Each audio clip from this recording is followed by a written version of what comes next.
Yeah, but I'm That's not mine on a broadcast because I'm broadcasting. But anyway, it doesn't matter. Doesn't doesn't hurt. this wasn't in the broadcast settings. This was in the party settings. So I've Okay. just found it now. So hopefully that should work. Okay.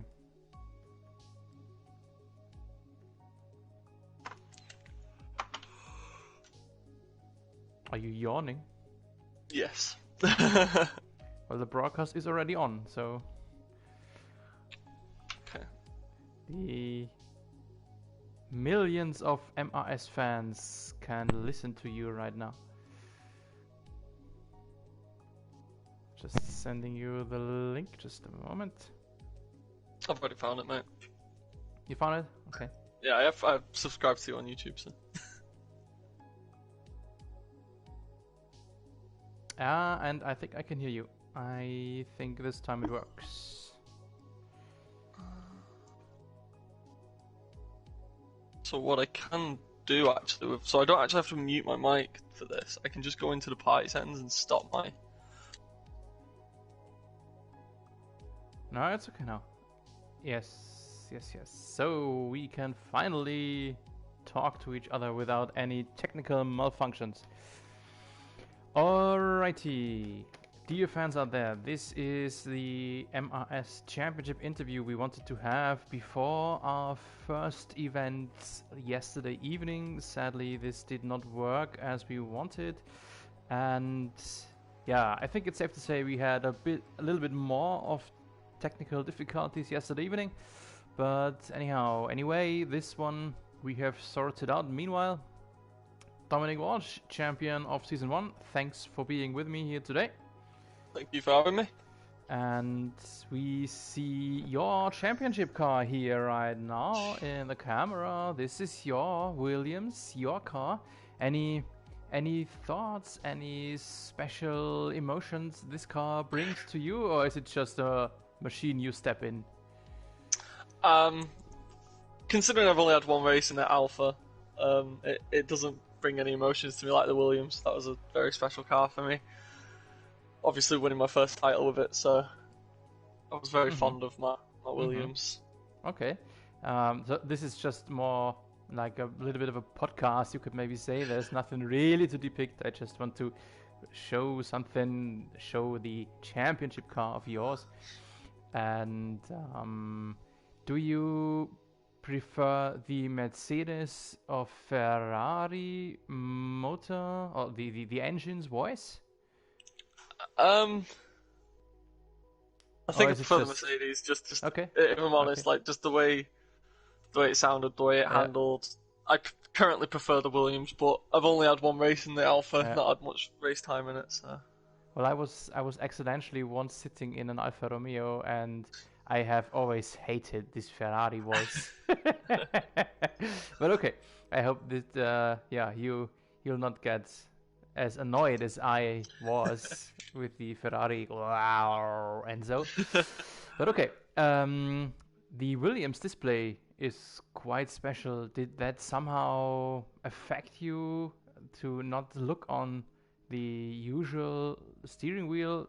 You know, this little extra display. Williams is the only team that has a display attached to the cockpit and not in the steering wheel.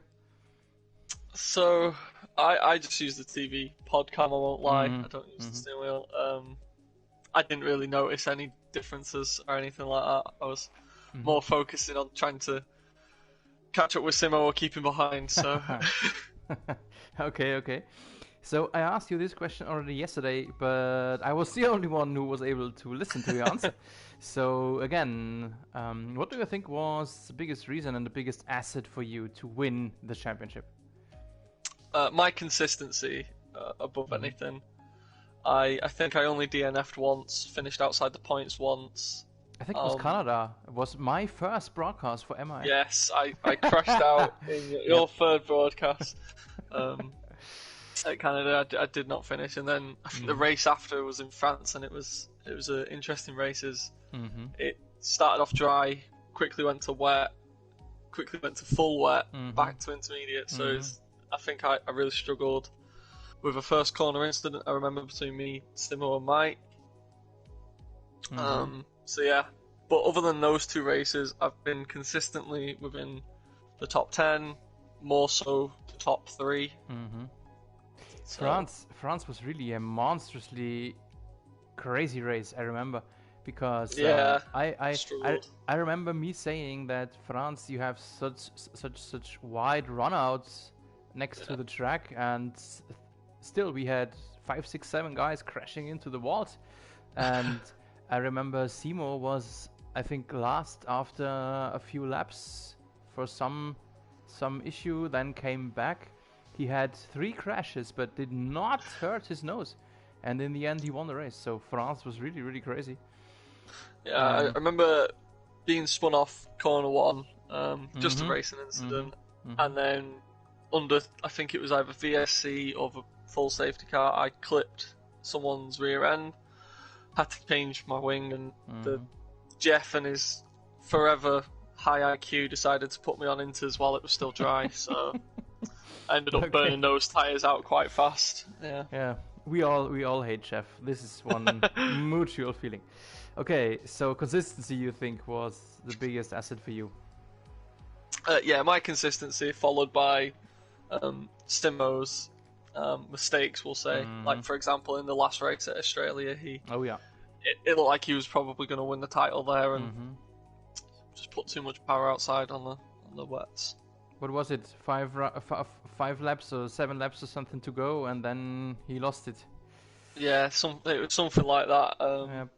So what do you think is then your main strategy in case to defend the championship for the upcoming season?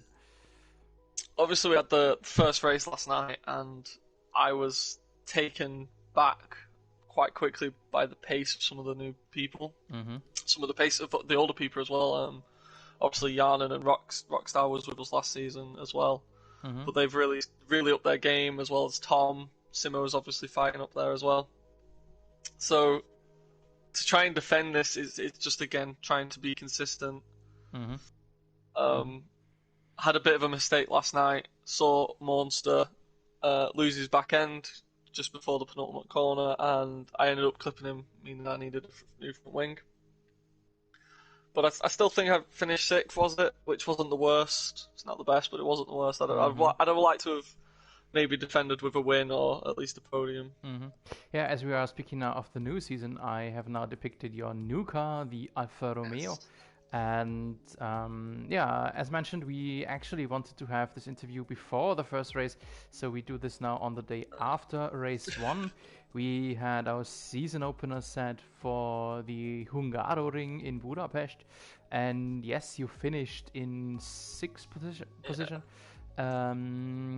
How do you feel in general about this first race? So what was your feeling? What was your first impression after seeing the final results? Judging off result alone, disappointed, because like I said, I did manage to put it 3rd in the race. I managed to make my softs last a little bit longer, and I was going to go to the hards on the end. But that's just looking at the results base of it. From an actual performance base, I did well to recover, I felt. Yeah, that was about it really. I managed to get stuck in, I think it was 15th or something, behind Lawson and something like that. Yep. Yeah, well, actually, I wanted to ask you this before the season, before the first race. Now we have already seen the first 35 laps. Who do you think will be the biggest opponent here in this season 2? For me, I was trying to do a little interview for Dave yesterday before, but we couldn't send the thing. I actually put my brother as my biggest rival this season. Your brother? Okay. Over Simo, mainly because everyone knew that Simo was going to be quick again. But Tom, especially during the off-season, found a lot of qualifying pace out of nowhere. His quali pace came very close to matching Simo's in a lot of the latter races. So I always wary of his race pace. So I think them together, I put him as probably the scariest, if you will. to take my title. But again, Simo's definitely there. He's so fast. So that means, in first consideration, you do not feel challenged or something at danger from any of the newer guys, either totally new or those rookies who came into the last year midway mark through the season. Oh no, that's not now. I obviously wouldn't have been able to say this beforehand because I didn't know, but someone put it on poll. Was it Cade Daly or something yesterday? I think put it on poll. Kantan, yep. Yeah, and that was a big shock. He outpaced Simo, which I think really took us all back. So he's clearly got some pace. Jarnen, as I mentioned earlier, Jarnen's really stepped up his game as well. Rockstar, we knew was fast. Again, maybe some slight issues with consistency, maybe keeping it on track, but there's six or seven drivers quite easily going to be fighting for that drivers' championship this season. So that's totally different than the start of the first season, right? Because I wasn't part of it, but I heard from David Lawson that the front runners really run away with the championship stakes very, very fast and early. I seem to remember from last season that Simo had quite a few connection issues early on, so he didn't run away with it as sort of we expected. And we mentioned Canada before. I remember getting into Canada and I think I was 40-50 points clear. And then he put on, I think he put 4 or 5 wins in a row, and he really showed his pace. So, but yeah, last season you saw me, Simo and Tom sort of run away with it early. Whereas this season I can see six, maybe even 7 people all fighting for that number 1 spot. So that's going to be really interesting. But still, you are only afraid of those guys you know already from season 1. Oh no, I'm definitely afraid of that Khan. He's new and he was very fast yesterday. And I know, was it Rockstar's 2 other friends that he invited? He said that they were faster than himself. So if I'm putting Rockstar in a mix to say I'm scared of him, I've got to be scared of the other 2 as well. But no, everyone's getting faster. I know Jack came in very late on the season, but he scored a lot of points. So Torpedo Jack. Yeah. Jack Rocknian. Yeah, that one. And then Blake as well. Blake just needs to keep his head down and not get frustrated because he can put in quick laps. He just loses his mental, I guess. But no, everyone's really closing up that gap. So. Yeah, Blake had a big problem yesterday because he was lapped when the first safety car came out, and then he was stuck within, I don't know, P3 or P4 or something, and had to be lapped again then after safety car. And it's definitely something to do with the game. It was like the racing Zandvoort, was it? Where I overtook the safety car as it was coming out of the pit, and then it held up P2. So yeah, they need to look into that, definitely. Crazy stuff last year of Zandvoort, that's true. How do you like your new team and teammate? I was very happy to get Scuba, I'll be honest. Okay. I was in that little podcast that I was doing for Dave yesterday, but obviously never had a chance to show it. I sort of rated the constructors and I rated us as favourites because obviously I was the Drivers' Championship and he was Constructors' Championship, so I thought we had experience on our side. But again, there's 3 or 4 different teams up there quite easily. Mike and Tom in the Racing Point is going to be really hard to compete with, as well as Jarnon and Jack in the Ferrari. So yeah, Scuba, Stephen Hodgetts, maybe something like a similar fate than Andrew Mont, both getting demoted, if you can say so, from the top team, being downgraded to the B team. But okay, I think Stephen Hodgetts has shown that he can be a very, very valuable teammate for a potential championship runner. And do you think that you can have the same positive chemistry than he had in Simo last year? I hope so. I know them 2 got on very well. and I know Simo helped him bring home that first win in Bahrain, but he deserved the with win in with Australia with all by with himself. So with spinning out in the last turn of the last lap. I may have celebrated a little bit too hardly on that one, as I saw his front end go into the wall. Right, just one more of these crazy moments of season 1. Yeah. Luckily, all the videos are still rewatchable. I think they will be deleted by YouTube to some later time, but at the moment they are still online. So if you or anyone else still want to rewatch the races, everything's still available. Yes, actually, I wanted to ask you as the last question, any comments on the upcoming event in Hungary? So let's just scratch Hungary. Any comments on the upcoming event in Hanoi? Oh, is it Vietnam next? Oh, pain, walls. They're the two comments that I can see now. I don't like the track. I'll be honest. I think there's actually almost none virtual driver who likes Hanoi. But we'll see again. It's just I know there's a couple of good overtaking points with the DRSs. So yeah, are you afraid of the walls? I believe so. Yeah. I remember the first season event there. I think I had to replace 2 front wings. But still managed to get P2. I remember that because it was the first race that me, Tom, and Mike were all sharing the podium. Okay. And we your all brother came won. from the same sort of. Yeah, Tom won. Okay. Me second and Mike third. But we all come from GT Sport on a different day, so it was nice to have that little group of us 3. I see. Well, Hanoi, I can understand many drivers disliking the track as there is no reason why to train it anymore. It's not gonna be on the game next year, and it has never occurred in real life. And it is a very unrhythmic track. I admit I do not like it that much too. There are tracks that I hate more, but okay. But it definitely is a very difficult track as it just does not give you a slightest chance of a little mistake. I mean, Sector 3 is almost a copy of the S's in Austin, but in Austin there is no wall. No walls. And so that's why the track is very vicious. But anyway, it's just another race and another 25 points to be handed out. Who do you think will win the race? See, Simo is obviously the obvious bet. He's definitely the quickest out of us. But I noticed last season he struggled with his street circuits. I know he crashed out in Monaco, but I don't think that was up to his fault. I think his PS crashed. He struggled in Baku.